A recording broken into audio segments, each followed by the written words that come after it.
کیا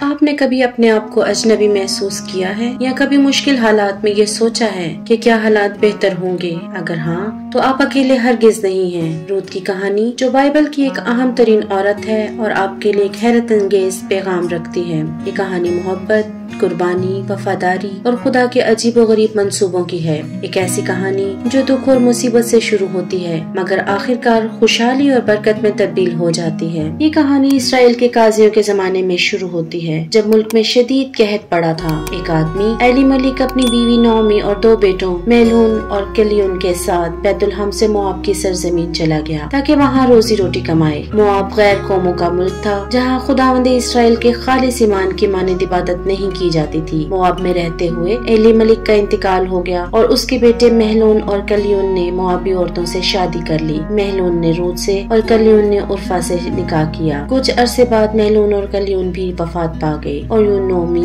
رود اور عرفا 3 بیوہ عورتیں رہ گئیں، بے سہارا اور بے یار و مددگار۔ نعومی نے سنا کہ خداوند نے اپنے لوگوں پر رحم کیا ہے اور اسرائیل میں قحط ختم ہو گیا ہے، لہٰذا اس نے بیت الحم واپس جانے کا فیصلہ کیا۔ اس نے اپنی دونوں بہوؤں سے کہا کہ وہ اپنے والدین کے گھروں کو لوٹ جائیں تاکہ وہ نئے سرے سے زندگی گزار سکیں۔ عرفا نے کچھ ہچکچاہٹ کے بعد اپنے وطن واپس جانے کا فیصلہ کیا مگر رود نے نعومی کو چھوڑنے سے انکار کر دیا۔ وہ کہنے لگی، مت کہو کہ میں تجھے چھوڑ دوں یا تیرے پیچھے سے واپس چلی جاؤں، کیونکہ جہاں تو جائے گی میں بھی تیرے ساتھ جاؤں گی اور جہاں تو رہے گی میں بھی رہوں گی۔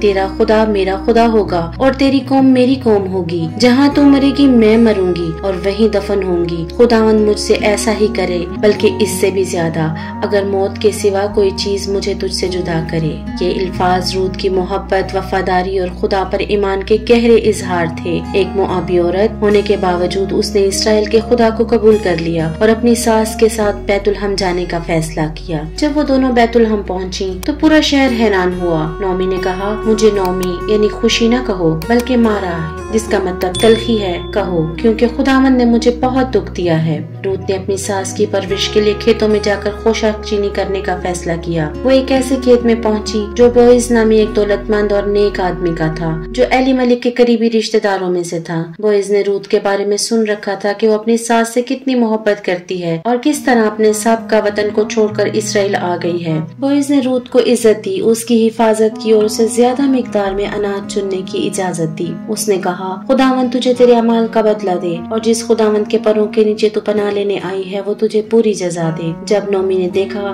کہ بوئز نے رود پر مہربانی کی ہے تو اس نے اپنی ایک شریعتی رسم کے مطابق رود کو بوئز کے قریب کرنے کا منصوبہ بنایا۔ اسرائیل میں اگر کوئی مرد مر جائے اور اس کی اولاد نہ ہو تو اس کے قریبی رشتہ دار کو اس کی بیوہ سے شادی کرنی ہوتی تھی تاکہ اس کا نام قائم رہے۔ رود نے رات کے وقت بوئز کے پاس جا کر بڑی فروتنی کے ساتھ درخواست کی کہ وہ اس کا فدیہ دینے والا قریبی رشتہ دار بنے اور اس سے شادی کرے۔ بوئز نے خوش دلی سے یہ ذمہ داری قبول کی مگر اس سے پہلے وہ ایک اور قریبی رشتہ دار سے اجازت لینے کے لیے گیا۔ جب اس نے اپنی ذمہ داری لینے سے انکار کر دیا تو بوئز نے قانونی طور پر رود سے شادی کر لی۔ بوئز اور رود کی شادی سے خدا نے انہیں ایک بیٹا دیا جس کا نام عبید رکھا گیا۔ عبید یسی کا باپ بنا اور یسی داؤد بادشاہ کا باپ ہوا۔ یوں ایک موابی عورت خداوند کے برگزیدہ خاندان میں شامل ہو گئی اور داؤد بادشاہ کی پردادی بن گئی۔ بعد میں اسی نسل سے خداوند یسوع مسیح پیدا ہوئے جو دنیا کے نجات دہندہ بنے۔ رود کی کہانی ہمیں یاد دلاتی ہے کہ اگر ہم خدا پر ایمان رکھیں اور وفاداری کے ساتھ اسی کے راستے پر چلیں تو وہ ہمارے لیے غیر متوقع برکات کے دروازے کھول سکتا ہے۔ خداوند آج بھی ویسا ہی کام کر سکتا ہے جیسا اس نے رود کی زندگی میں کیا۔ کیا آپ خداوند کی رہنمائی پر ایمان رکھتے ہیں؟ کیا آپ اس کے منصوبے پر بھروسہ رکھتے ہیں؟ اس کہانی کے وسیلے جو خداوند نے اپنے پاک کلام میں درج کی ہے، آپ سب کو خداوند بہت سی برکات سے مالا مال کرے۔ اگر آپ ہماری یہ بائبل کی سٹوریز کو دیکھتے ہیں، انہیں پسند کرتے ہیں تو آپ سے التماس ہے کہ ہمارے چینل کو لائک کریں، سبسکرائب کریں، گھنٹی کا بٹن دبائیں تاکہ آنے والی تمام ویڈیوز آپ تک بر وقت پہنچ سکیں۔ آپ سب کے تعاون کا بہت شکریہ۔